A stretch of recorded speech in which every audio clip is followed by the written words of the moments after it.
भारत अपना 77वां गणतंत्र दिवस मना रहा है। 26 जनवरी 1950 को जब भारत का संविधान लागू हुआ तो यह सिर्फ एक कानूनी दस्तावेज नहीं बल्कि करोड़ों भारतीयों के सपनों का घोषणा पत्र था। लेकिन क्या आप जानते हैं कि आधुनिक भारत की इस गीता को लिखने में हमारे छत्तीसगढ़ की माटी के सपूतों का कितना बड़ा हाथ है?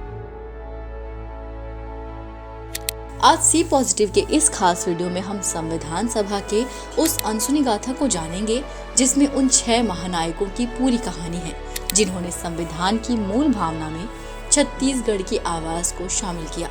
लेकिन उससे पहले आप सभी को गणतंत्र दिवस की शुभकामनाएं और छत्तीसगढ़ के उन खास लोगों के बारे में जानने के लिए वीडियो को पूरा जरूर देखें। इतिहास की बात करें तो 26 जनवरी की तारीख का चयन यूं ही नहीं किया गया था। 26 जनवरी 1930 को लाहौर अधिवेशन में पूर्ण स्वराज का संकल्प लिया गया। इसी स्मृति को जीवंत रखने के लिए 24 जनवरी 1950 को संविधान पर अंतिम हस्ताक्षर हुए और 2 दिन बाद यानी 26 जनवरी को डॉक्टर राजेंद्र प्रसाद ने देश के पहले राष्ट्रपति के रूप में शपथ ली। संविधान सभा की यात्रा अद्भुत थी।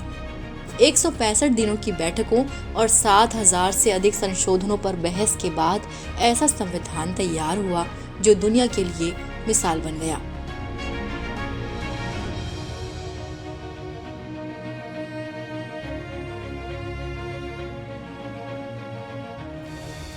संविधान सभा के 299 सदस्यों में से 6 सदस्य छत्तीसगढ़ का प्रतिनिधित्व कर रहे थे।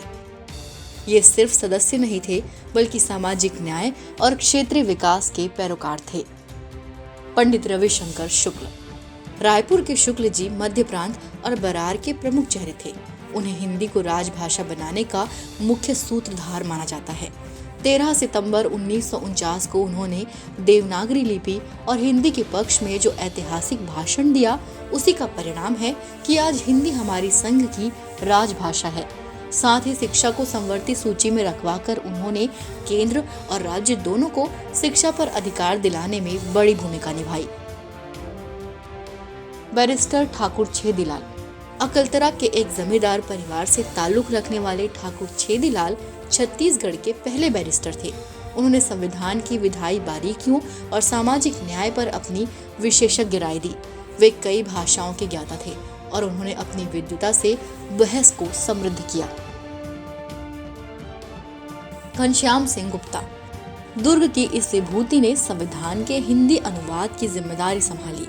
हिंदी अनुवाद समिति के अध्यक्ष के रूप में उन्होंने यह सुनिश्चित किया कि संविधान की भाषा आम भारतीय की समझ में आने वाली हिंदी हो। पंडित किशोरी मोहन त्रिपाठी, रायगढ़ रियासत से आए त्रिपाठी जी सभा के सबसे युवा सदस्यों में से एक थे। उन्होंने ग्राम स्वराज और पंचायती राज की वकालत की। उन्होंने बाल श्रम के खिलाफ कड़े कानूनों के पक्ष में मजबूती से अपनी बात रखी।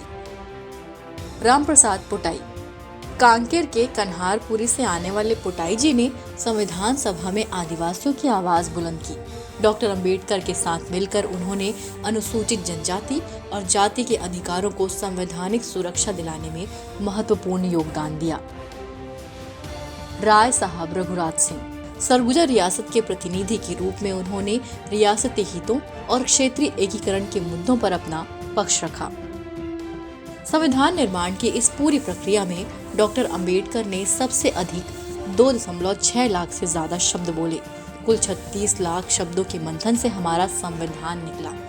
इस पूरे निर्माण में उस समय 63,96,721 रुपए खर्च हुए थे।